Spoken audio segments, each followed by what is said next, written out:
Hello everyone, welcome back to our channel. In today's video, you're gonna see how to find deleted friends on Snapchat.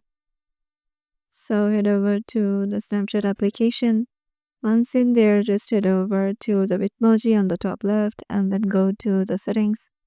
And here, go to direct bottom and here go to the My Data option on the top of logout.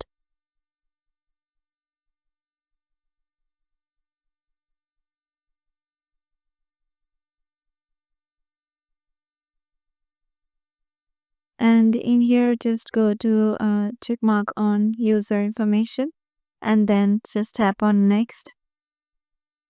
All the others uncheck and then tap on next, and here select the time range you want off and then tap on just submit, and it will be available to download soon.